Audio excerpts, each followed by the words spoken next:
Hello दोस्तों, नमस्कार। मैं रत्नाकर सर आप सभी का टारगेट विद गुरुकुल चैनल में तहे दिल से फिर स्वागत करता हूं। और फिर हम लोग एक नए अध्याय को लेकर आपके समक्ष फिर उपस्थित हो गए हैं। और इसमें इस बार हम लोग जिस अध्याय को कंप्लीट करने वाले हैं उसका नाम है आधुनिक इतिहास। क्या है? आधुनिक इतिहास। और आधुनिक इतिहास की अगर बात करेंगे तो ऐसा नहीं है कि आधुनिक इतिहास कोई एक दिन का खेल है। आज के डेट से खत्म हुआ तो पहले मेडिवल खत्म हुआ तो फिर आधुनिक इतिहास आ गया। तो इस टॉपिक को जानने से पहले हम लोग थोड़ा-सा ये चर्चा करेंगे कि Asian history, medieval history, modern history, इन दोनों में क्या थोड़ा-थोड़ा अंतर है और क्या जहिया मेडिवल हिस्ट्री समाप्त होता है जिस दिन, उसके जस्ट अगले दिन ही क्या आधुनिक इतिहास चालू हो जाता है क्या? ऐसी कुछ बातें हैं क्या? तो हम लोग हर एक बातों को क्या करेंगे, ध्यानपूर्वक समझेंगे। और सबसे पहले बेटा अगर ध्यान दे लीजिए, तो ये स्पेशली ये क्लास किसके लिए बच्चे? तो ये स्पेशली क्लास किसके बेटा है? ध्यान देना है। ये क्लास बेटा आपके किसके बच्चे हैं? ध्यान देना। यूपीएससी, पीएससी, अर्थात आप कह सकते हैं UPSC, PSC and other state के लिए क्या बेटा है। इसमें आपको बताऊं तो ये ध्यान दीजिएगा, अगर पूछा जाए ये किसका मुद्दा है बच्चे, तो अगर पूछा जाए तो ये ध्यान देना बच्चे, ये भी किस में आता है? जीएस पेपर फर्स्ट में आता है। यूपीएससी में कुल कितने पेपर होते हैं? 4 होते हैं मेंस के। तो मेंस के जो जीएस पेपर फर्स्ट होता है उसमें आता है।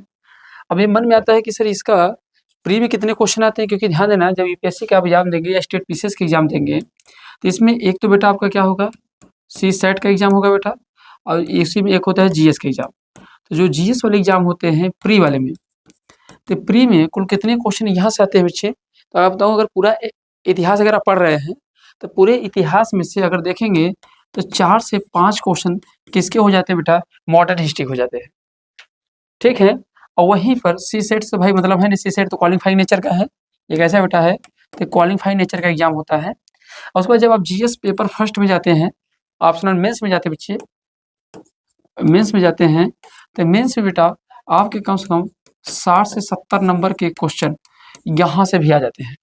किसमें? जीएस पेपर फर्स्ट में।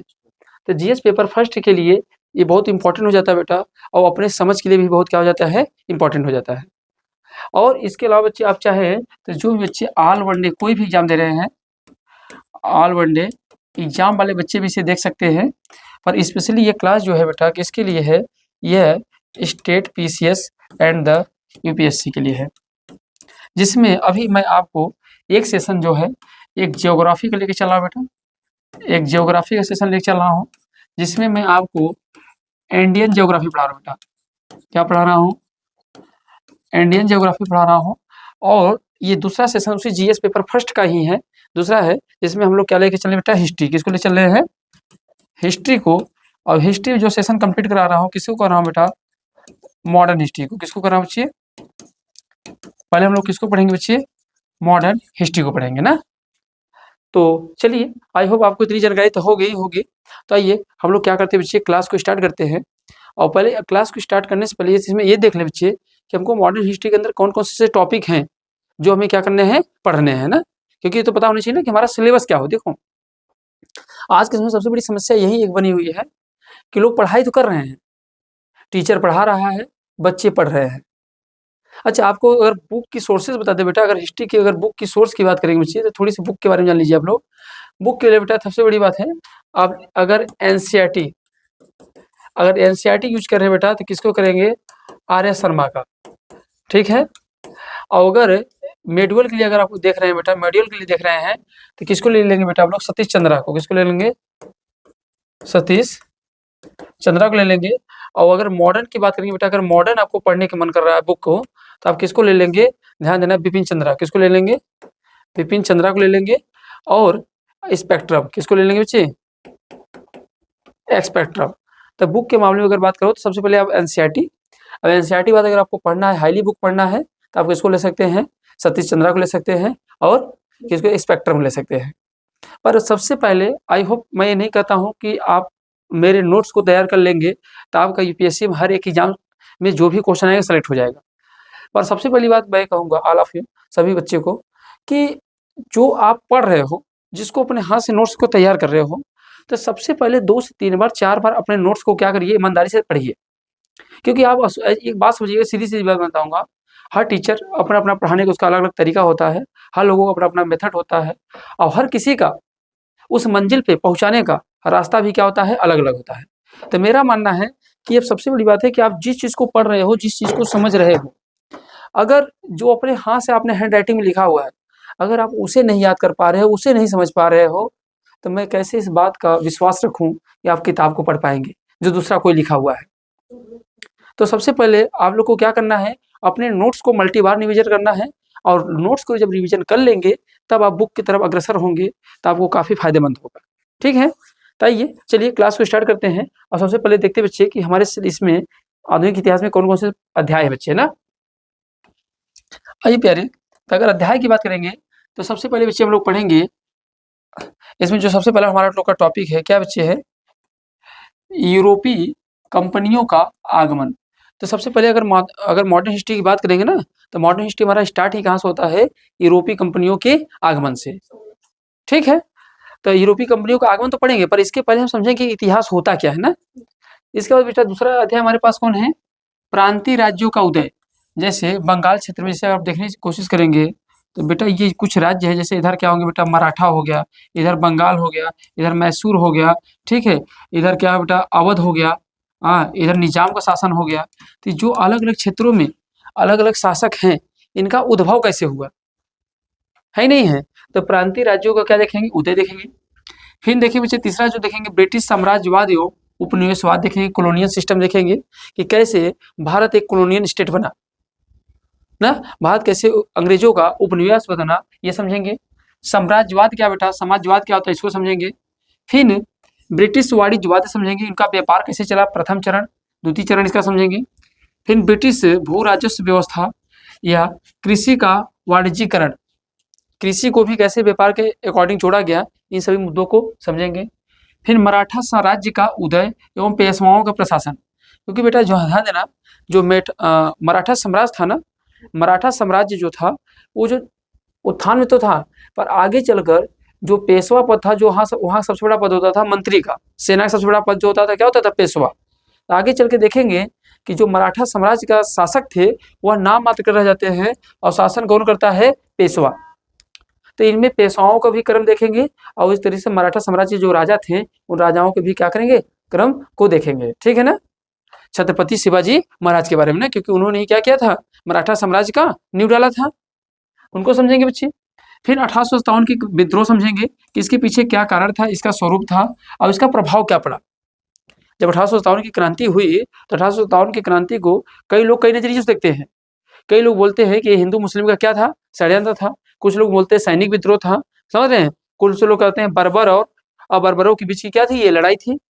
बर्बर मतलब जो खराब थे, अबर्बर जो सभ्य और असभ्य के बीच की क्या थी, ये संघर्ष था। तो कई लोग क्या विचार देते हैं, इन विचारों को क्या करेंगे, समझेंगे। तो ये भी देखेंगे बेटा इनका क्या इम्पैक्ट पड़ा। 1857 की जब क्रांति लड़ी गई, तो इससे उसमें हम लोग क्या थे, अंग्रेजों के गुलाम थे। उसमें हम अंग्रेजों के क्या थे, गुलाम थे। तो अंग्रेज जब हमको गुलाम बनाए हुए थे, तो इसका जब 1857 की क्रांति हमने लड़ी, इस क्रांति से अंग्रेजों के ऊपर क्या प्रभाव पड़ा, है कि नहीं, ये भी पढ़ेंगे। इसके साथ बेटा जो जनजाति आंदोलन था, उनको भी पढ़ेंगे, उनका प्रभाव भी क्या था। जनजाति विद्रोह, जो छोटी-छोटी जनजातियाँ हर जगह निवास कर रही थी, तो भी कहीं न कहीं विद्रोह किए थे। तो जनजाति विद्रोह भी पढ़ेंगे, जैसे मोपला था बेटा, भील थी, कई सारी जनजातियाँ थी।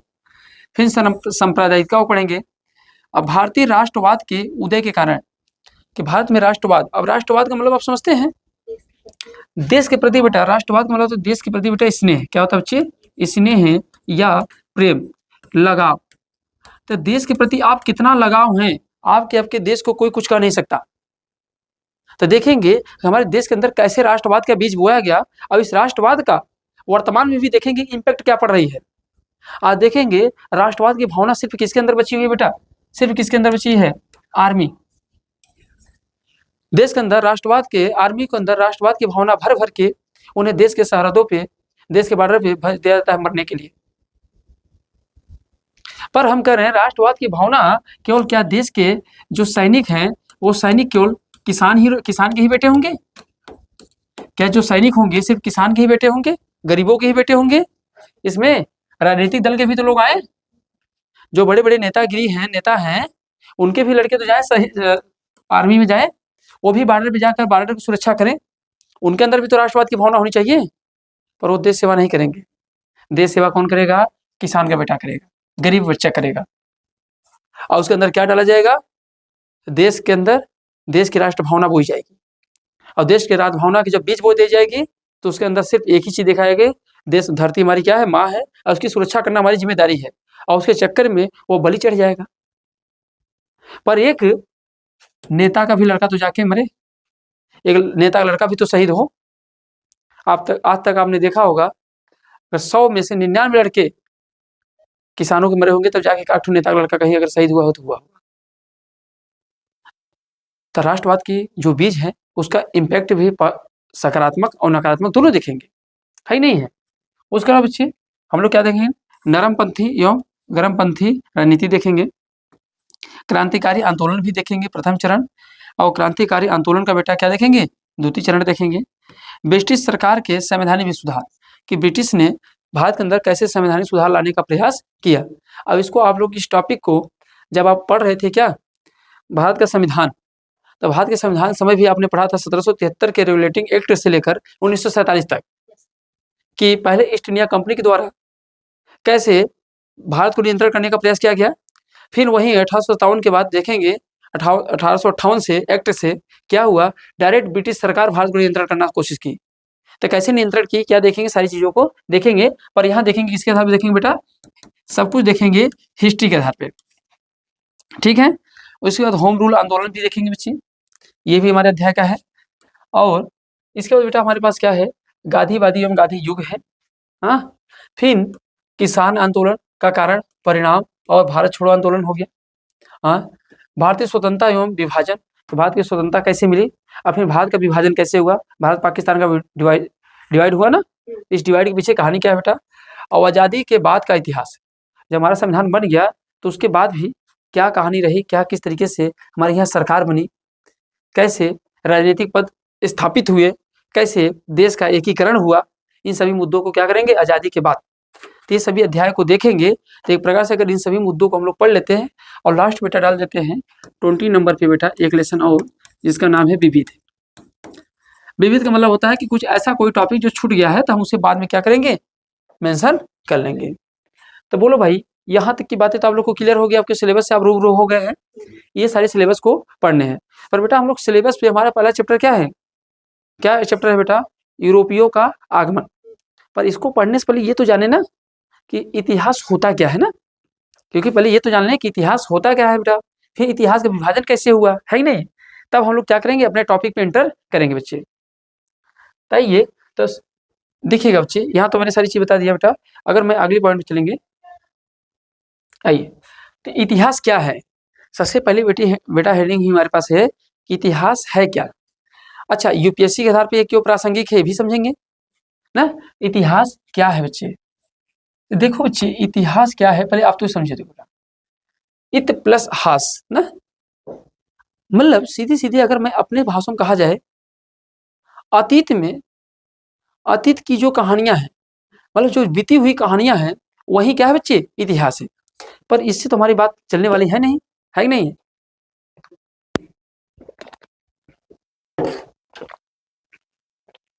तो बच्चे अगर मैं आपसे कहूं कि इतिहास क्या है, इतिहास क्या है बच्चे, तो अगर मैं आपसे इतिहास पूछूं क्या है, तो आपको बताऊं ना, एक व्यक्ति थे जिसका नाम E.H. कार। क्या नाम है बच्चे? E.H. कार। अब E.H. कार का क्या कहना है बेटा कि इतिहास क्या है? ये कहते हैं ना, इतिहास तथ्य एवं इतिहासकार के बीच की अंतःक्रिया है। ये क्या कहते हैं? इतिहास क्या बोलते हैं बच्चे? इतिहास तथ्य एवं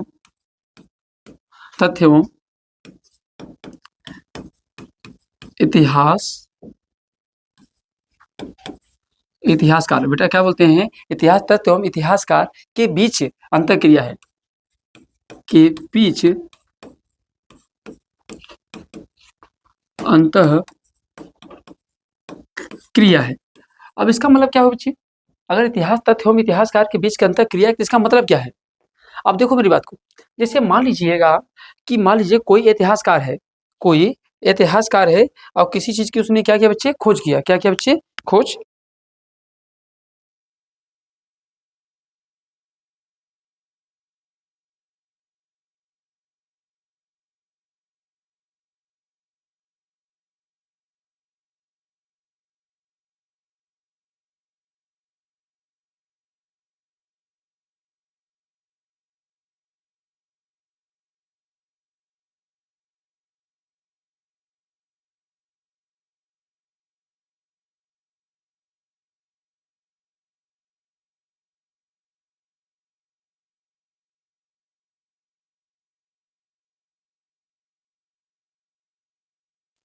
चलिएगा, तो देखिएगा, तो हम लोग क्या कह रहे थे कि इतिहास बेटा क्या है, इतिहास तथ्य एवं इतिहासकार के बीच का क्या है बेटा, अंतःक्रिया। अब इसका मतलब क्या बच्चे, जरा आप सोचिएगा बच्चे, हम कह रहे हैं कि कोई भी चीज़, जैसे हमको मान लीजिएगा कि मान लीजिए बेटा हमने इलाहाबाद में कोई चीज़ खोज किया ना, मान लो बेटा कोल्डी हवा से हमने क्या किया बेटा,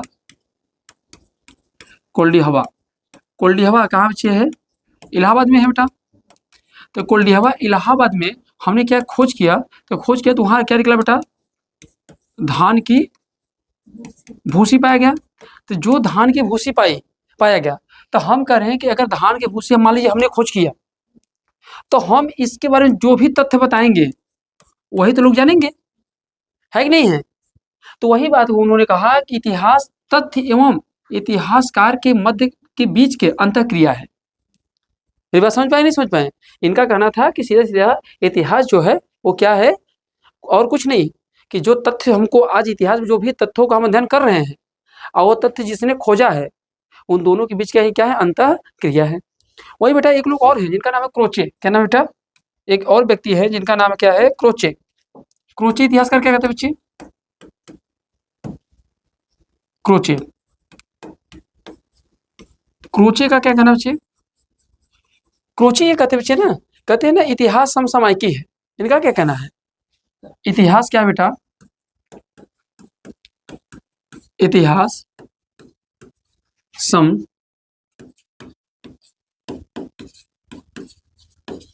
इतिहास समसामयिकी है बेटा।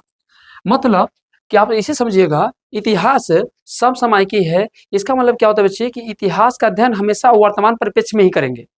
अब इसका क्या है कहना है, इनका कहने मतलब इतिहास समसामयिकी मतलब क्या हो गया, इतिहास का अध्ययन हमेशा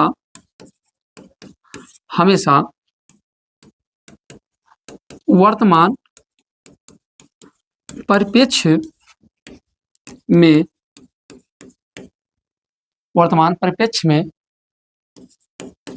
करेंगे। अब वर्तमान परिप्रेक्ष्य करने का मतलब क्या बेटा, जैसे मेरी बात को समझिएगा, समझ जाएंगे ना। जैसे बेटा ऐसे समझो कि मान लो किसी स्थान से क्या हुआ बेटा, मान लो कोई एक स्थल था, यह क्या बेटा है, ये स्थल है, ये पूरा तात्विक क्या बच्चे, स्थल है। मान लो इस स्थान से जब खोज हुआ, तो मान लेते हैं इस स्थान से जब खोज हुआ तो क्या मिला बच्चे, मान लीजिए क्या मिला बच्चा, कुल्हाड़ी मिला। क्या मिला, कुल्हाड़ी मिला। यहाँ से क्या मिला बेटा, कुल्हाड़ी। तो हम ये कह रहे हैं, इसे हमने कुल्हाड़ी ही क्यों कहा, इसे कुल्हाड़ी ही क्यों कहा, तो हम ये कह रहे हैं इसे कुल्हाड़ी इसलिए कहा क्योंकि जैसा इसका जैसा संरचना मिला, इसका जैसा संरचना मिला, जो संरचना मिला है एक्स का, कुल्हाड़ी का मिला। वर्तमान में हम लोग ऐसी इस प्रकार के संरचना को क्या कहते थे, कुल्हाड़ी कहते थे। जैसे उसमें जो हमको आकार, जो हमको ये मिला, ये मान लो ये हमको एक वहां से पदार्थ मिला, तो हमने कहा क्या है, कुल्हाड़ी है। तो इसे कुल्हाड़ी क्यों कह दिया, क्योंकि वर्तमान परिप्रेक्ष्य में इस प्रकार की संरचना को क्या बुलाया जाता है, कुल्हाड़ी। इसलिए इसका नाम क्या पड़ गया बेटा, कुल्हाड़ी। हो सकता है ना उसे कुछ उस समय कुछ और नाम से जानते हो।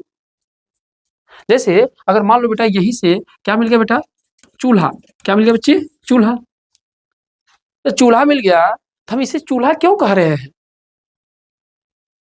चूल्हा इसलिए कह रहे हैं ना, क्यों, क्योंकि वर्तमान परिवेश में जिस प्रकार की इसका संरचना दिखाई दे रहा है, वैसा ही हमारे घर पे जो चूल्हा होता है, जिस पे खाना बनता है, तो हमने वर्तमान परिवेश में उसे क्या करे, चूल्हा करे। इसलिए इसको हमने कह दिया कि यहाँ क्या मिला है, चूल्हा मिला है। तो वही बात कहते हैं क्रोचे। क्रोचे क्या कहते हैं, इतिहास क्या है, समसामयिकी है। मतलब जो चीजें वर्तमान में है उन्हीं को आधार मानकर हम इसका क्या करते हैं, अध्ययन करते हैं। अब बात सही भी है। हमको कोई भी आकृति, कोई भी स्थल जब मिल रहा है, तो जब उसके बारे में बताना है, तो कैसे बताते हैं? उसे वर्तमान में वो वस्तु जो है, उसी के आधार पर गणना करके बताते हैं ना, कि वास्तव में वस्तु कैसी है, कैसी नहीं है। ये तो किसका कहना था बेटा? क्रोचे कहना था। ये किसका कहना था भैया? ये आप कह सकते हो बेटा, ये किसका कहना था? ईएचकार का कहना था। पर मेरा क्या कहना है? मेरा भी तो कहना होगा। तो वास्तव में इतिहास क्या है बेटा? इतिहास कुछ और कुछ नहीं बेटा, एक प्रकार से कह सकते हो, हमारे अतीत में जो बीती हुई कहानियां हैं, वही हमारे के लिए क्या बेटा है? इतिहास है। इतिहास और कुछ नहीं, कहते हो इतिहास बीती हुई घटनाओं का क्या है? इतिहास क्या है बच्चे? कह सकते हो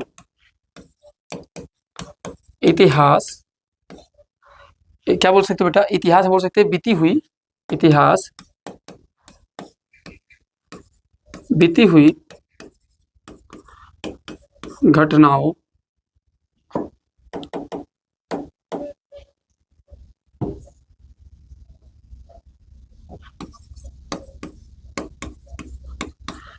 अब देखो, इतिहास बीती हुई घटनाओं का क्या बेटा? घटनाओं का क्रमबद्ध, क्या लिखे? क्रमबद्ध। क्या लिखे बच्चे? क्रमबद्ध ना। इतिहास बीती हुई घटनाओं का क्रमबद्ध क्या बच्चे? अध्ययन है। हम ही कह रहे हैं कि कोई भी चीज जो भी बीत गई है, तो उसको क्रमबद्ध तरीके से अध्ययन करेंगे, कि जो चीजें पहले है उसको पहले, जो अध्ययन बाद में है उसे बाद में। तो इतिहास को सीधा सा कह सकते हैं, इतिहास बीती हुई घटनाओं का क्या है बेटा? क्रमबद्ध अध्ययन है ना। तो इतिहास क्या है बताइए, अब तो समझ पाए ना। तो इतिहास सीधे सीधे कह सकते हैं, बीती हुई कहानियां, बीती हुई घटनाएं जो है, वही हमारे लिए क्या बच्चे? इतिहास। अभी मैं पढ़ा के खाली हो रहा हूँ, और ये ज्यादा प्रासंगिक है, तो यही आपके लिए क्या हो गया? इतिहास हो गया, है ही नहीं है? तो इतिहास और कुछ नहीं, जो बीती हुई घटना है उसी के क्या बेटा? ये एक प्रकार से सार है, उसी का एक प्रकार क्या है? क्या है? समूह है। ठीक है, तो ये क्या इस पॉइंट को आप समझ पाए हैं? तभी हम लोग सिर्फ इतना समझने की कोशिश किए कि इतिहास क्या है। तो EH कार के द्वारा इतिहास को क्या समझा गया, क्रोचे के द्वारा इतिहास क्या समझा गया, और फिर हमारे द्वारा क्या इतिहास समझा गया, हमने ये दोनों चीजें समझ लिया बच्चे। अब आइए बेटा अगला पॉइंट चलते हैं। आखिर अब देखते हैं इतिहास की उत्पत्ति। दूसरी हमारे पास हेडिंग क्या है? इतिहास की उत्पत्ति। कि इतिहास, आखिर इतिहास की उत्पत्ति कैसे हुई, ये भी तो जानना है ना। इतिहास की उत्पत्ति बच्चे कैसे हुई? तो जानते हो, एक व्यक्ति जिसका नाम है कोलिन वुड। क्या नाम बेटा? Colin Wood. तो कोलिन वुड इतिहास की उत्पत्ति को बताता है। कौन बताता है? क्या नाम बच्चे? तो उनका नाम है कोलिन वुड। कोलिन वुड इतिहासकार, कोलिन वुड इतिहासकार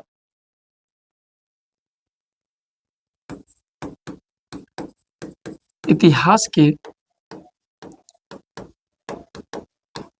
उत्पत्ति को बताता है। ये क्या बताता है बेटा? जो कोलिन वुड है वो क्या बताता है बच्चे? इतिहासकार है, जो इतिहास की उत्पत्ति को क्या बताता है बच्चे? बताता है। अब ये क्या बताता है बेटा? ध्यान देना। अब देखो समझो, मनुष्य कैसा है बच्चे? अगर मैं आपसे कहूं, तो मनुष्य जो है बेटा, मनुष्य एक क्या है? बौद्धिक प्राणी है। क्या बच्चे है? मनुष्य क्या बच्चे? ये क्या है बेटा? बौद्धिक प्राणी है। और जब मनुष्य एक बौद्धिक प्राणी है, तो मनुष्य अपने बारे में सोचने का प्रयास किया ना, कि मेरी उत्पत्ति कैसी हुई, हमारे पूर्वज कौन है, और जब वो अपने विषय में जानने के बारे में प्रारंभ किया, तो वही तो है इतिहास की उत्पत्ति। जैसे कोई मनुष्य था, तो मनुष्य सोचा ना कि आखिर हम इस दुनिया में आए कैसे। मनुष्य कैसा प्राणी बेटा? अब बताओ, जानवर कोई है, उससे क्या मतलब हम दुनिया में कैसे आए हैं? तो जानवर कोई लेना देना है? नहीं लेना देना ना। पर मानव है, तो मानव बौद्धिक प्राणी है, उसने सोचने लगा कि भैया, कि हम जिस समय अपनी उत्पत्ति हुई है, जिस समय हमारी उत्पत्ति हुई है, जिस समय हमारे पूर्वज के विषय में जानने का प्रयास करेंगे, आरंभ करेंगे, वही हमारे लिए क्या है? इतिहास है। क्योंकि हम जब जानने की कोशिश करेंगे कि हमारी उत्पत्ति कैसी हुई, हम पृथ्वी पर कैसे आए, क्योंकि जब हम आए होंगे तभी तो सभ्यताएं बनेंगी, तभी तो कल्चर बनेंगी, तभी तो इतिहास बनेगा। क्या बिना मानव के इतिहास बन जाएगा?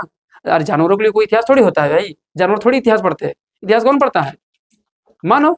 अब मानव पढ़ता है, तो मानव की जिस समय उत्पत्ति हुई होगी, मानव के पूर्वज जिस समय, उनका मानव को पूर्वज जिस समय आरंभ किए होंगे जीवन जीना, वही क्या है बेटा? इतिहास है ना। तो आप कह सकते हो, इसमें कह सकते हो बेटा, मनुष्य एक बौद्धिक प्राणी है, और इसने अपने जिस समय अपनी उत्पत्ति एवं पूर्वजों के विषय में जानने का प्रारंभ किया, वही इतिहास की क्या बेटा? उत्पत्ति है ना। मनुष्य एक बौद्धिक प्राणी है, यह अपने उत्पत्ति एवं अपने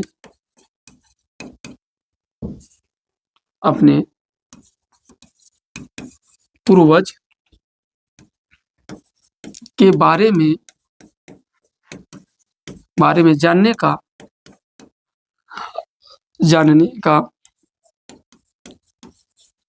प्रारंभ किया। वहीं क्या बच्चे, इतिहास की क्या है, उत्पत्ति है। तो बोलो ये बात समझ पाए क्या?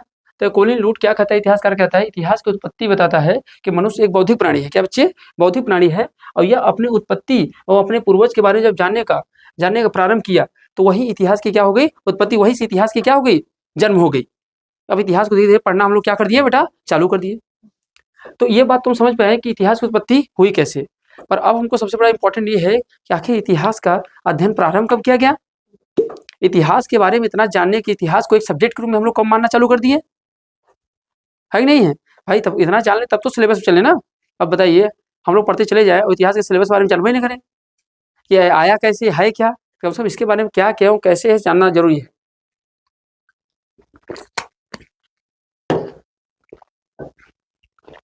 आइए बच्चे आगे बढ़े, यहाँ तक की बातें समझ में आ गई आप लोगों को? आइए बेटा, तो हम लोग देखते हैं इतिहास का अध्ययन आवश्यक क्यों है ना। अब देखो बेटा, इतिहास का अध्ययन आवश्यक क्यों, जरा समझते हैं ना। आखिर इतिहास को हम लोग पढ़े क्यों, है कि नहीं है? आखिर इतिहास को हम लोग पढ़े क्यों बेटा? तो आपको बताऊं ना, इतिहास के अध्ययन में प्रारंभ ब्रिटिश कंपनियों द्वारा किया गया। इतिहास का अध्ययन किसके द्वारा किया गया, ब्रिटिश कंपनियों द्वारा। अब मन क्यों आएगा कि इतिहास का अध्ययन ब्रिटिश कंपनियों द्वारा क्यों किया गया? आधुनिक इतिहास, हाँ भाई, नहीं किसी भी इतिहास को पढ़ने के, भाई इतिहास तो सारे कुछ बीत चुके थे, पर हम कह रहे हैं कि आधुनिक इतिहास के बारे में ठीक है, पर पहले इसके पास्ट में क्या बीता हुआ तो जानना पड़ेगा ना। तो उन्होंने इतिहास को पढ़ने की कोशिश क्यों की, भारतीय इतिहास को जानने का प्रयास क्यों किया? अब देखो सबसे बड़ी बात है बेटा, अगर किसी भी देश में, अगर किसी भी जगह पे आपको शासन प्रशासन करना है तो कम से कम वहाँ के लोग कैसे थे, उनके पूर्वज कैसे थे, वहाँ की कल्चर क्या थी, वहाँ की सभ्यताएं क्या थी, वहाँ की भाषा क्या थी, अगर हम उनको सही तरीके से जान लेंगे, समझ लेंगे, तो बताइए उनके बारे में घुलना हमारे लिए आसान ही नहीं है। जैसे हम आपके हॉबी के बारे में सब कुछ जान ले, अब आपके जब भी आप हम मिले तो हम आपके हॉबी की हर एक चीज को आप बिना बताए मैं आपको बता दूं, तो आप जाहिर सी बात है हमसे क्या हो जाएंगे, प्रेरित हो जाएंगे, हमसे क्या हो जाएंगे, आकर्षित हो जाएंगे। तो वही चीज है, अंग्रेजों ने क्या किया, अब उनको देश में क्या करना था, भारत देश से देशों में क्या बनाना था, उपनिवेशवाद बनाना था, शासन करना था। अब शासन करना था तो शासन करने के लिए बिना इतिहास को जाने आप तो शासन कर नहीं सकते हो। तो ऐसे में क्या करना पड़ेगा, देश के इतिहास का अध्ययन करना पड़ेगा।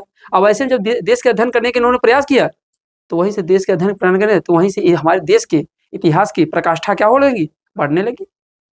भाई तुम तो कर रहे हो अपने लिए, पर उत्पत्ति किसकी हो रही है, भारतीयों की। तो समझ रहे, ये थोड़ी चाहते थे कि भारतीय उत्पत्ति हो, और अपने आप को हमेशा क्या बनाना चाहते थे, उच्च बनाना चाहते थे।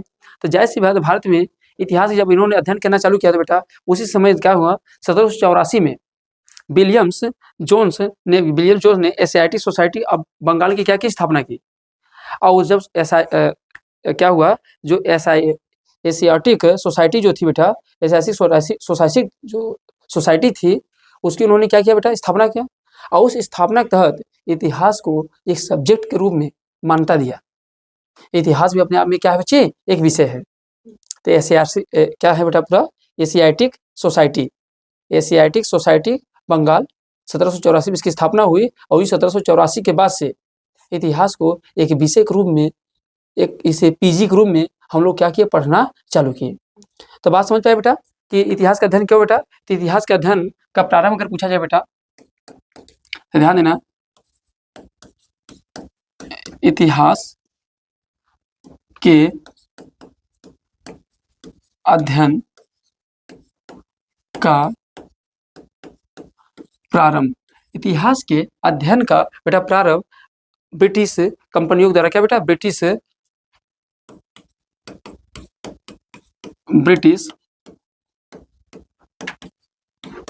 कंपनियों द्वारा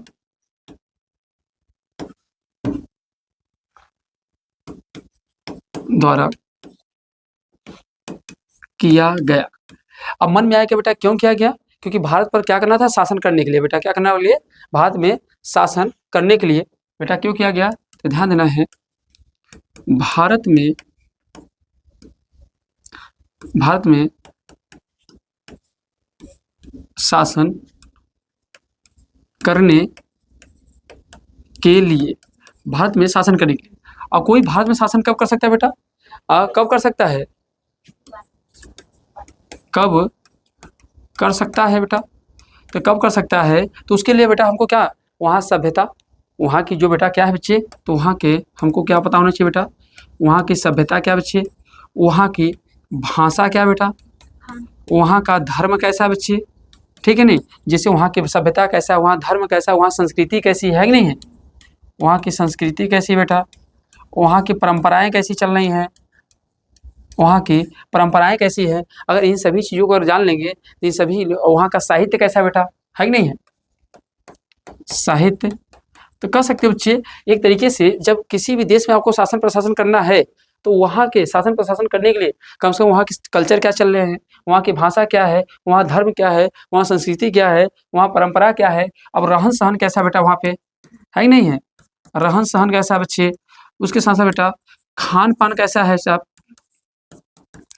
एक चीज बताओ बेटा, अगर मैं आपसे कहूँ कि मान लीजिए आपका परिवार है, आपका परिवार कैसा है, शुद्ध शाकाहारी है, कैसा है, शुद्ध शाकाहारी है। अब कोई व्यक्ति आपके घर पहुंचा और वो कैसा है, मांसाहारी प्रवृत्ति का है, तो जाहिर सी बात है जो आपका लगाव उससे होने वाला होगा, जो इंटेंशन होगा वो क्या हो जाएगा, ब्रेक हो जाएगा। क्यों, क्योंकि आपके परिवार के साथ वो तालमेल नहीं बैठा पाया, बात सही नहीं सही है। उसी तरीके से अगर मुझे ये पता हो, हमको पहले से पता रहे आपके बैकग्राउंड के बारे में कि इस परिवार में सभी के सभी क्या हैं, शाकाहारी हैं, सभी पूजा पाठ करने वाले हैं, तो मैं घर में पहुंचा, चंदन लगा के बढ़िया फर्स्ट क्लास, जय श्री राम, आपने कहा वाह ये तो हमारे कैटेगरी का आदमी है, हमारे मेलजोल का आदमी है, तो उससे हमारा लगाव क्या हो जाएगा, बढ़ जाएगा, हमको आपको नियंत्रण करने में क्या हो जाएगा, आसान हो जाएगा। उसी तरीके से अंग्रेजों ने भारत में कंट्रोल करने के लिए, भारत में शासन प्रशासन को चलाने के लिए उन्होंने क्या किया, भारत के इतिहास का अध्ययन किया।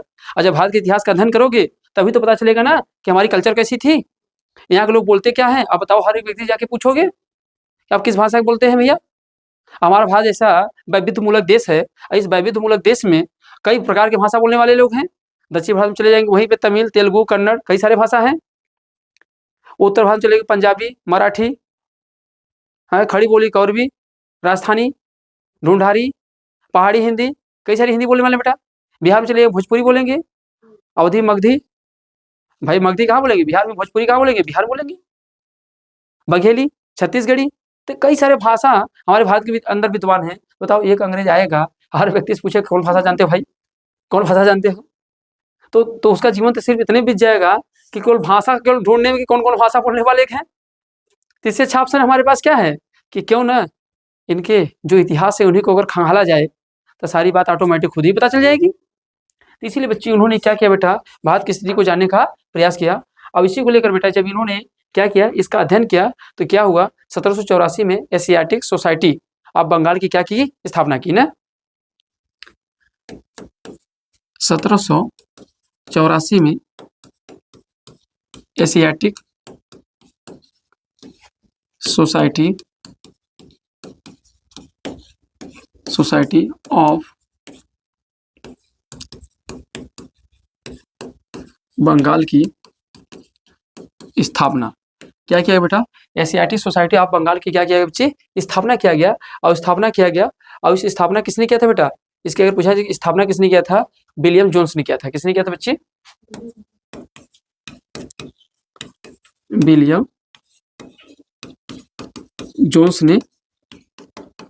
ने किया था, और किया था। अब यहीं से आप कह सकते हो इतिहास को एक विषय के रूप में अध्ययन करना क्या हुआ, प्रारंभ किया गया ना। इतिहास को एक विषय के रूप में अध्ययन क्या हो गया बच्चे, प्रारंभ किया गया। बोलो बच्चे यहाँ तक की बात समझ है, किसी कोई समस्या बेटा, कोई दिक्कत। अब इसी को लेकर बेटा ध्यान देना, कई इतिहासकार हैं जो हर एक क्या करते हैं, इसी को बेटा क्या करते हैं, व्याख्या करते हैं। जैसे आपको बताऊं, अगर यहीं पर बच्चे आपको समझाने का प्रयास करूं, जैसे बेटा आपको बताऊं ना, जैसे भगवत गीता तो भगवत गीता की व्याख्या किसने किया था? तो ध्यान देना, विल्किंस। कौन था बेटा? विल्किंस। तो ध्यान देना, भगवत गीता, भगवत गीता। अब भगवत गीता हमारा क्या बेटा? एक शास्त्र है, एक क्या है? पवित्र ग्रंथ है। अब इस पवित्र ग्रंथ को किसने पढ़ा बेटा? क्या नाम था बच्चे? उनका नाम था विल्किंस। क्या नाम था बच्चे? विल्किंस। तो विल्किंस ने किया था बेटा। अगर पूछा इसके प्रस्तावना, प्रस्तावना किसने लिखा था बेटा? वारेन हेस्टिंग ने। किसने लिखा था? अच्छा, वारेन हेस्टिंग के बारे में तो आप जानते हैं ना, प्रथम गवर्नर जनरल। प्रथम गवर्नर जनरल यही था बेटा। इसके बाद बच्चे दूसरा देखो, जैसे ये हो गया अभिज्ञान शकुंतलम। अभिज्ञान शकुंतलम किसका है बेटा? अभिज्ञान शकुंतलम किसका है? कालिदास का। किसका बच्चे है? अभिज्ञान शकुंतलम किसका है बच्चे? कालिदास का है। इसके बाद हितोपदेश, क्या बेटा? अगला क्या होगा? हितोपदेश। हितोपदेश, हितोपदेश किसका बच्चे? नारायण का है। किसका है? नारायण। अब इनकी व्याख्या कौन किया था बच्चे? तो इनकी व्याख्या कौन किया था? विलियम जोन्स किया था। किसने किया था?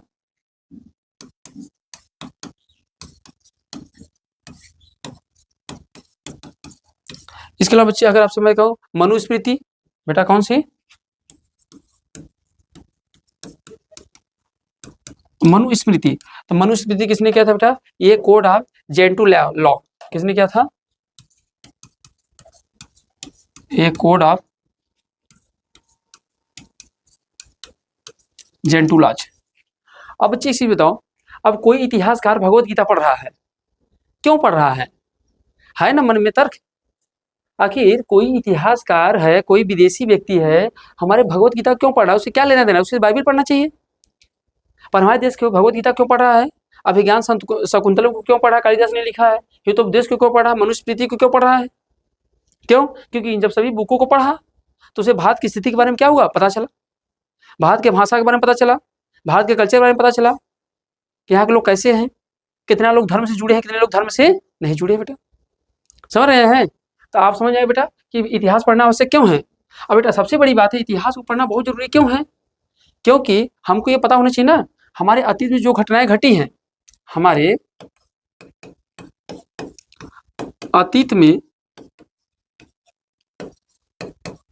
जो घटना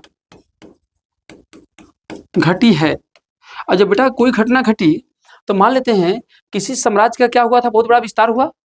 जैसे अगर मैं कहूँ, अगर देखा जाए तो अशोक के समय बात किया जाए बेटा, मौर्य साम्राज्य की बात करेंगे तो मौर्य साम्राज्य के समय में अशोक ने अपने क्षेत्र का क्या किया बेटा? विस्तार किया। बिंदुसार ने अपने क्षेत्र का क्या किया बेटा? विस्तार किया।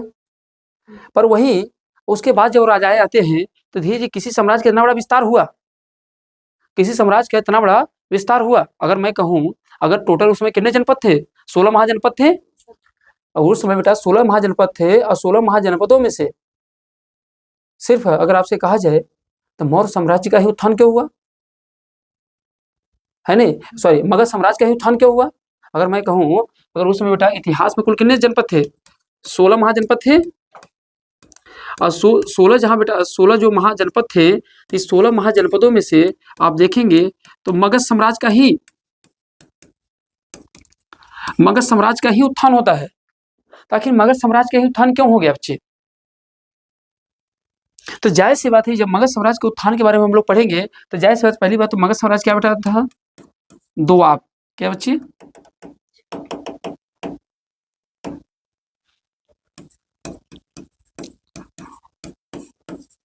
दोआब क्षेत्र में पाया जाता था बेटा। अब दोआब क्षेत्र का मतलब क्या हुआ? दो नदियों के बीच की जो भूमि होती है तो उसे दोआब क्षेत्र कहते हैं। तो जाहिर सी बात, यहाँ की मृदा कैसी थी बच्चे? यहाँ की मृदा की क्या थी? यहाँ की मृदा क्या थी बच्चे? मृदा उपजाऊ थी। अब बताओ बेटा, यहाँ की मृदा कैसे उपजाऊ है? तो क्या मृदा उपजाऊ होने से उस देश का उत्थान हो जाएगा, उस क्षेत्र का उत्थान हो जाएगा? नहीं ना। तो उसके उत्थान के लिए क्या बचा बेटा? जो हमारी नीतियां हैं, वो नीतियां कैसी थी बेटा? नीतियां तो बहुत इंपॉर्टेंट होता है कि आपकी नीतियां, आप जो नियम बना रहे हैं। तो मान लो बेटा, अगर मगध साम्राज्य का उत्थान हुआ तो इसने अपने क्षेत्र का क्या किया? विस्तार किया और एक विशाल साम्राज्य का निर्माण किया। पर बाद में यही आखिर इतिहास में हमारी मिलता है, मगध साम्राज्य बहुत ही अपना विस्तार किया था, पर हम वर्तमान में क्या मगध साम्राज्य है अस्तित्व में? नहीं है ना। तो आखिर मगध साम्राज्य का पतन क्यों हो गया? अगर मगध साम्राज्य के ना उत्थान हुआ था तो इसका पतन क्यों हो गया? तो जाहिर सी बात है कि इन्होंने अपनी नीतियों में कुछ न कुछ कमी की होगी, और जब नीतियां गड़बड़ होंगी, उसका सही तरीके से संचालन नहीं होगा, तो उसका पतन होना तय होगा। अगर नीतियां अच्छी होंगी, अगर कार्यकुशलता बढ़िया होगी, तो उस देश का क्या होगा? उत्थान होगा। तो बताओ, जब हम लोग पढ़ेंगे इतिहास को तो हमको पता चलेगा ना इसका पतन क्यों हुआ था। तो अगर जो जिन जिन कारणों से पतन हुआ था, और जीवन में अगर उन कारणों को, उन कार्यों को हम नहीं करेंगे, तो हमारा देश ऐसे ही सुरक्षित बना रहेगा, है ही नहीं है। तो भैया अपने देश को अगर सुरक्षित रखना है, अपने देश को स्थायी रखना है, तो इतिहास के बारे में पढ़ना क्या होगा? जरूरी होगा। जानना क्या होगा? जरूरी होगा, क्योंकि तभी तो हम जान पाएंगे ना ऐसी कौन कौन सी गलतियां हैं जिससे हमारा पतन हो सकता है, और ऐसी कौन कौन सी गलतियां हैं, सही कार्य हैं जिससे हमारे देश का उत्थान हो सकता है। तो उत्थान करने के लिए क्या चाहिए? उन नीतियों को जानना पड़ेगा ना। अब नीतियों को कैसे जानेंगे? जब इतिहास को पढ़ेंगे। इतिहास को पढ़ेंगे तभी तो समझ में आए ना मगध साम्राज्य कैसे उत्थान कर ले गया, फिर इसी मगध साम्राज्य का पतन कैसे हो गया, हम ये भी देखेंगे। तो हम सोचेंगे ना, अपने साम्राज्य का विस्तार कर रहे हैं, अपने क्षेत्र का विस्तार कर रहे हैं, अपने जीवन का विस्तार कर रहे हैं, तो ऐसी गलतियां न करें जिससे हमारा जो हमारा क्षेत्र है वो संकीर्ण हो जाए, कंट्रोल हो जाए, है नहीं है। तो अपनी बौद्धिक क्षमता को बढ़ाने के लिए बेटा क्या करना पड़ेगा? इतिहास को पढ़ना पड़ेगा। तो हमको लगता है, आई होप आपको इतनी बात तो पता चल गई है कि इतिहास हम पढ़ें क्यों ना बच्चे।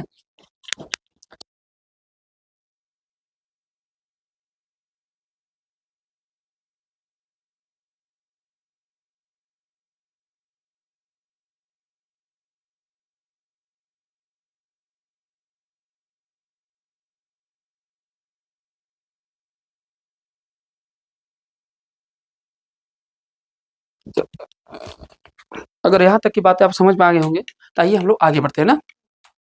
तो बच्चे यहाँ तक की बात समझ आ गया है, तो अब इतिहास क्यों पढ़ें समझ में आ गया ना।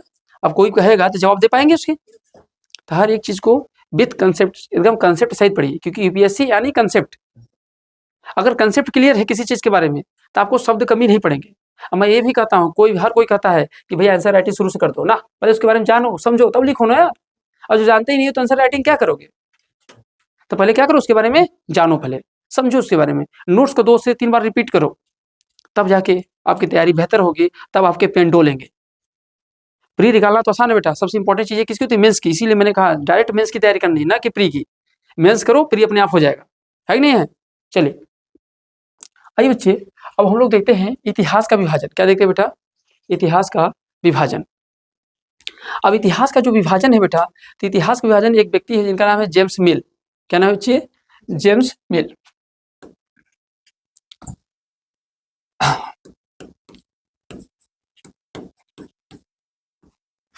जेम्स मिल। अब बेटा ये जो जेम्स मिल है ना, इतिहास का क्या करते हैं? वर्गीकरण करते हैं। क्या करते हैं बच्चे? वर्गीकरण। अब इन्होंने इतिहास को 3 खंडों में बांटा। अब सबसे बड़ी बात है, इतिहास का सबसे बड़ा विभाजन क्यों करें? अगर इतिहास का वर्गीकरण करेंगे तो बेटा इनको पढ़ना क्या हो जाएगा? आसान हो जाएगा ना। तो जाहिर सी बात है, अध्ययन के लिए, अध्ययन हेतु इतिहास का वर्गीकरण करना क्या है? आवश्यक है ना। तो बेटा अगर पॉइंट ये लिखना चाहेंगे, इतिहास के अध्ययन हेतु, इतिहास के अध्ययन हेतु वर्गीकरण करना आवश्यक है ना। तो इतिहास के अध्ययन हेतु वर्गीकरण करना क्या बच्चे है? आवश्यक है। अब देखा जाए तो इतिहास को जेम्स मिल ने इतिहास को कितने खंडों में बांटा बेटा? 3। कितने बांटा? 3। एक इन्होंने बताया बेटा, क्या बताया? हिंदू काल। क्या बताया बच्चे? एक इन्होंने क्या बताया बच्चे? हिंदू काल बताया। फिर इन्होंने क्या बताया? इस्लाम काल। क्या बताया बच्चे? इस्लामिक काल, इसे बोल सकते हैं इस्लामिक काल बताया बेटा। और तीसरा कौन बताया बच्चे? आधुनिक काल। क्या बताया बच्चे? आधुनिक काल। तो इन्होंने इतिहास को क्या किया? 3 खंडों में बांट दिया। एक तो हिंदू काल, इस्लामिक काल, और प्लस क्या बता दिया बेटा? आधुनिक काल। तो अच्छा एक चीज बताओ, क्या इसका कोई जैसे एक समय लिखा है बेटा, इसी इतिहास काल को, हिंदू काल को ही क्या कहा जाता है बच्चे? इसे कहा जाता है प्राचीन काल। क्या कहा जाता है बच्चे? इसी हिंदू काल को क्या कहा जाता है बच्चे? प्राचीन काल। इसी इस्लामी काल को क्या कहा जाता है बेटा? मध्यकालीन, मध्यकालीन इतिहास। क्या कहा जाता है बच्चे? मध्यकालीन इतिहास। अब इसी को बेटा हम लोग क्या कहते हैं, इसी को जो था वही रह गया ना, इसमें कोई चेंजिंग नहीं हुआ। इसमें जब कोई चेंजिंग ही नहीं हुआ तो कोई समस्या की बात हमारे पास है ही नहीं। अब बेटा ये है कि जो प्राचीन काल है, इसे हम लोग प्राचीन काल क्यों कहते हैं, या इसे हिंदू काल क्यों कहा गया? तो आपको बताओ, जानते हो ना, प्रारंभ से लेकर, प्रारंभ से, प्रारंभ से, तो प्रारंभ से 750, अगर बेटा 750 एडी तक हम लोग बात करें, 750 एडी तक बात करेंगे तो किसका समय काल था? हिंदू काल का था। क्यों इसे हिंदू काल कहा गया? क्योंकि इस समय हिंदू धर्म का बोलबाला था, ऋग्वैदिक काल था, पूरा वैदिक एज था। इसमें पूजा पाठ, धर्म, कर्म कांड क्या थे? अपने उत्थान पे थे। इसीलिए जेम्स मिल ने इसे क्या कहा? ये क्या है? जो प्राचीन काल का इतिहास है वो कैसा है? हिंदुओं का काल है। अब देखते ही 1750 के आसपास, 712 ईस्वी से लेकर उसके ऊपर चलेंगे तो क्या हो जाता है? तुर्कों का, इस्लामों का क्या हो जाता है? आगमन हो जाता है। तो हम कहते हैं 712 से लेकर 750 से लेकर 1757, 750 से लेकर 1757 के मध्य का जो काल है इसे हम लोग क्या कहा बच्चे? इस्लामिक काल कहा। क्या कहा बच्चे? इस्लामिक काल कहा। वहीं 1757 से लेकर बेटा क्या, 1757 से लेकर जो हम लोग अपना टाइम पीरियड मानते हैं इसके लिए 1947 तक, 1947 तक, उसे हमने क्या माना बच्चे? आधुनिक काल। तो मुझे ये जानना है, क्या एक चीज बताइए, क्या 1750 को एक मैंने डेट माना है, इचेट ये नहीं है भाई, बीच में आना जाना है। तो क्या एक जाओ 750 एडी को रात 12 बजे के बाद आज से मध्यकालीन इतिहास चालू हो रहा है? क्या ऐसा है क्या डेडलाइन? या मध्यकालीन इतिहास 1757 को समाप्त होता है तो 31 दिसंबर 1757 के जस्ट एक दिन के बाद ही 12 बजे के बाद आपका आधुनिक काल लग रहा है? क्या ऐसा है? तो फिर इसका वर्गीकरण करने के पीछे कारण क्या है बच्चे? भाई इसका एग्जैक्ट डेट तो है नहीं, फिर भी इसका वर्गीकरण किया गया। तो करने के पीछे कारण क्या बेटा? क्यों इसे हिंदू काल कहा गया हम ये जानते हैं। क्योंकि सबसे बड़ी बात है, हम ये जानते हैं कि कोई ऐसा नहीं है कि कोई एक दिन की घटना है कि एक दिन की घटना में क्या हो जाएगा कि आज से हिंदू काल समाप्त होता है, कल से इस्लामिक काल चालू होता है, या फिर इस्लामिक काल समाप्त होता है तो क्या होता है? आधुनिक काल स्टार्ट होता है। ऐसा नहीं है, ये बेटा एक निरंतर चलने वाली क्या है? घटना है। ये क्या हुआ, इसके पीछे सबसे बड़ी कारण क्या है? जब तक हिंदुओं का प्रभुत्व होगा, हिंदुओं को बोलबाला था, तब तक उसे हमने क्या कहा? हिंदू काल कहा। जैसे जैसे हिंदुओं का प्रभुत्व डाउन होने लगा, इस्लामिक प्रभुत्व बढ़ने लगा, तो हमने क्या कहा बेटा? ये इस्लामिक काल है। और यही इस्लामिक काल के बाद जब लोगों के अंदर प्रबोधन आने लगा, अच्छा हिंदू हो चाहे मुस्लिम हो, शोषण सभी कर रहे हैं, तो धीरे धीरे बौद्धिक क्षमता क्या होने लगी? बढ़ने लगी, प्रबोधन होने लगा, हाँ, सामंतवाद की समाप्ति होने लगी, राजाओं की समाप्ति होने लगी, भौतिकवाद का उदय होने लगा, जहां से विज्ञान बढ़ने लगा, वहीं से हमने दौर क्या मान लिया? आधुनिक का। समझ नहीं बात को? अगर इसके लक्षण को लिखना चाहिए बेटा तो क्या लक्षण को लिख सकते हैं? तो जाहिर सी बात है, अगर कहा जाएंगे तो यहाँ पे क्या होगा इस वाले सेक्शन में बेटा, तो कह सकते बेटा ना, यहाँ क्या होगा बच्चे? हिंदू धर्म का क्या होगा बच्चे? हिंदू धर्म का क्या होगा? प्रभाव होगा। अगर इसमें देखने चाहेंगे तो क्या देखिए बच्चे? हिंदू धर्म का क्या होगा? प्रभाव होगा। हिंदू राजा होगा, हिंदू राजा होगा, हिंदू संस्कृति होगी बेटा, हिंदू संस्कृति होगी बच्चे। अगर इसके अलावा क्या कहेंगे? सामंतवादी प्रकृति होगी। क्या होगी बेटा? सामंतवादी प्रकृति होगी। बोलो बच्चे। अगर मैं अगली बात कहूंगा तो यही भी लिख सकते हैं ना, राजस्व राजस्व राजस्व के सिद्धांत, राजत्व के सिद्धांत में देवत्व का सिद्धांत होगा। हाँ, राजत्व के सिद्धांत में देवत्व का सिद्धांत, कि जो राजा होगा वही अपने आप को क्या मानता होगा? भगवान मानता होगा, जो कहता होगा वही अपने आप में सब कुछ होता होगा, है नहीं है? तो अगर ये सभी गुण मिल जाएगा बेटा, इसके साथ क्या होगा बच्चे? निरंकुश राजा होगा। कैसा राजा होगा? निरंकुश राजा होगा। तो अगर ये सभी लक्षण उसके सुंदर पाए जा रहेंगे तो हम कहेंगे ये समय कौन सा पीरियड चल रहा है, हिंदू काल का चल रहा है। और आप 750 तक देखेंगे तो इन्हीं सभी का बोलबाला है। यहाँ तक कि अब सोचिए क्वेश्चन बनता है एशियन हिस्ट्री में कि बताइए भैया कि वैदिक एज जब अपने बढ़िया चरम सीमा पे था तो ऐसे में बौद्ध धर्म का उत्थान कैसे हो गया? अगर वैदिक एज चल ही रहा था, कर्मकांड चल ही रहे थे, पर उस बीच में बौद्ध धर्म कैसे उत्थान हो गया? तो जाहिर सी बात है बेटा, जब भी कोई नियम अगर नियम है, कोई भी प्रावधान होंगे वो ज़्यादा जटिल हो जाएंगे। अगर जबरन आरोपित करना चालू कर देंगे तो उसका क्या होगा, पतन होना तय है। अब ऐसे में लोगों को कोई न कोई एक माध्यम चाहिए, कोई न कोई एक रास्ता चाहिए। अब ऐसे में गौतम बुद्धा ने क्या किया, जीवन क्या है, मध्यम है, अब मध्यम मार्ग को अपनाइए। अब न ही जीवन बहुत ज़्यादा कठिन बनाइए और न ही जीवन बहुत ज़्यादा सरल बनाइए। और उस मध्यम मार्ग का जब उन्होंने रास्ता दिया तो ऐसे में जो कर्मकांडों से बहुत ज़्यादा पीड़ित थे उन्होंने बौद्ध धर्म को मानना चालू कर दिए। तो बौद्ध धर्म कहीं ना कहीं तो हिंदू ही तो हैं। ऐसे में जैन धर्म की उत्पत्ति हुई। तो जो नए नए धर्म आ रहे हैं उनके आने पीछे कारण क्या है कि जब कोई नियम अपने बहुत ज़्यादा प्रकाष्ठा खोल जाएगी, बहुत ज़्यादा उसका क्या होने लगेगा, उत्पीड़न होने लगेगा, बहुत ज़्यादा उसके ऊपर लोगों का उसका जबरन थोपा जाने लगेगा, तो उसका पतन होना तय है। अब आप यही देखेंगे क्या हुआ इटली में, पोप का वर्चस्व था, पोप ही अपने आप में सब कुछ था। अगर पोप ने कह दिया, पोप ने क्या बता दिया कंसेप्ट, वृक्ष से सेब इसलिए गिर रहे हैं क्योंकि ईश्वर तुम्हें खाना देना चाहता है। अब जरा सोचिए वहां धर्म का कितना बड़ा, अंधविश्वासों का कितना बड़ा बैलू फैला हुआ है। सेब इसलिए गिर रहे हैं क्यों, क्योंकि तुम्हें ईश्वर खाना देना चाहता है, इसलिए सेब वृक्ष से नीचे गिरा रहा है। और जब न्यूटन ने लाया गुरुत्वाकर्षण का लॉ कि सेब इसलिए नीचे गिरे कि ग्रेविटेशनल फोर्स काम कर रहा है। तो यही तो है, जब विज्ञान, जहां विज्ञानवाद की उत्पत्ति होगी वहां धर्म का क्या होगा, विनाश होगा। अब जैसे कुछ लोग कहते ईश्वर है कि नहीं है, कुछ लोग कहते भूत है कि नहीं है। भाई मैंने देखा नहीं, मैं जानू क्या है कि नहीं है। देख बच्चे, अब मध्यकालीन इतिहास जब होगा बेटा तो यहाँ क्या होगा, यहाँ आपको क्या देखने को मिलेगा बच्चे,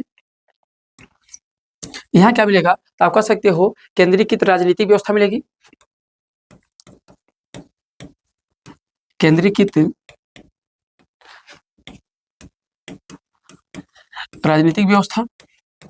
अब इसका मतलब क्या है बच्चे, केंद्र की राजनीतिक व्यवस्था मतलब जो केंद्र, जो शासन होगा केंद्र के एक हाथों में क्या होगा, निहित होगा। अब यही चीज होता है ना, ये क्या करते हैं हर जगह छोटे छोटे क्या होते हैं, सूबेदार नियुक्त कर देते हैं। और ये सूबेदार किसके कंट्रोल में रहते हैं, राजा के। कहीं ना कहीं कैसा मिलेगा, केंद्रीकृत व्यवस्था मिलेगा, केंद्र शक्ति का विकेंद्र नहीं मिलेगा। यहाँ इस्लाम धर्म क्या होगा बेटा, इस्लाम धर्म वर्चस्व होगा। क्या होगा बेटा, इस्लाम धर्म का वर्चस्व होगा। संस्कृतियों का क्या होगा, नए आर्ट एंड कल्चर का क्या होगा, विकास होगा। जाहिर सी बात है, नई संस्कृतियों का क्या होगा बेटा, का जन्म होगा। नई संस्कृतियों का क्या होगा बच्चे, जन्म होगा। नए नए क्या होंगे, कल्चर, नए नए व्यवसाय, नए नए पहनावा ओढ़ावा, सब क्या होगा बेटा, नई नई चीजें आएंगी। अच्छा, इसके साथ बेटा जागीरदारी व्यवस्था, जमींदारी व्यवस्था भी आएगा। देखो ये सब लोग करते थे ना, अगर सब देखेंगे तो क्या करते थे, जागीरदारी व्यवस्था, हाँ जमींदारी व्यवस्था, जमींदारी व्यवस्था। तो अगर ये सभी व्यवस्था अगर उसके अंदर है बेटा तो हम उसे क्या कहेंगे, इस्लामिक काल कहेंगे। क्या कहेंगे बच्चे, उसे हम लोग इस्लामिक काल कहेंगे। उसे क्या कहेंगे, कहाँ है, उसे क्या कहेंगे बच्चे हम लोग,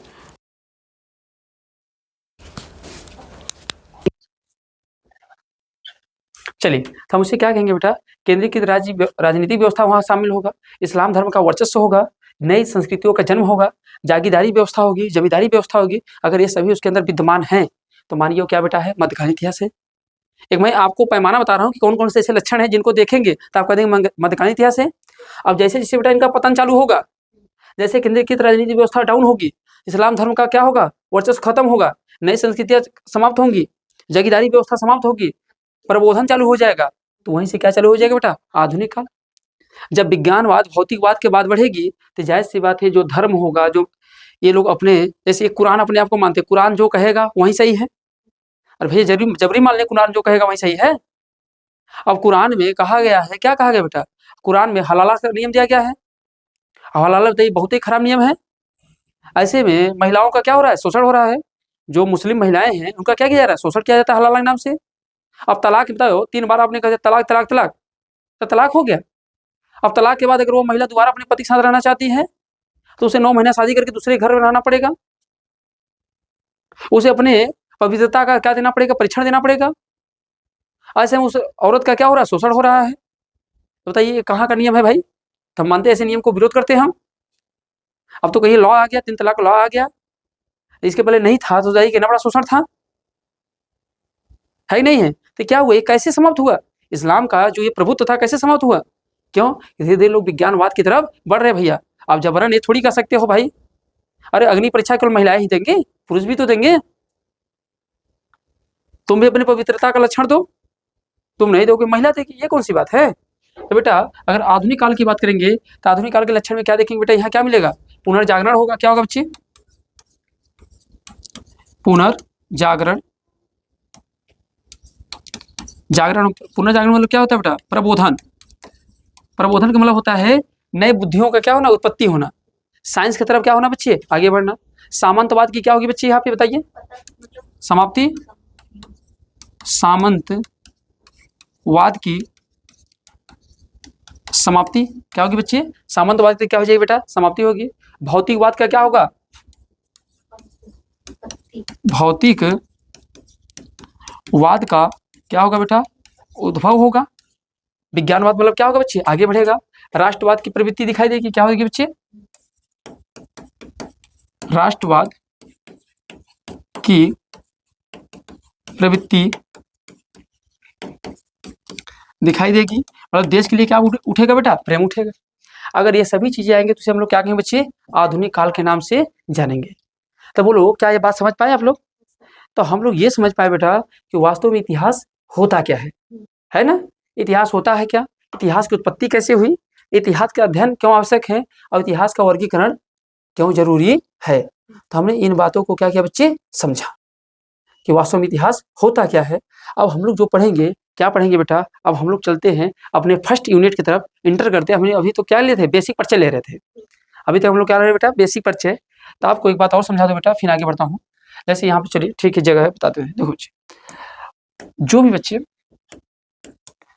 यूपीएससी या स्टेट पीसीएस, अगर बेटा स्टेट पीसीएस का एग्जाम की तैयारी कर रहे हैं, राइट, जो बच्चे तैयार कर रहे हैं तो उनके लिए बेटा हमारा क्या बच्चे, टारगेट विथ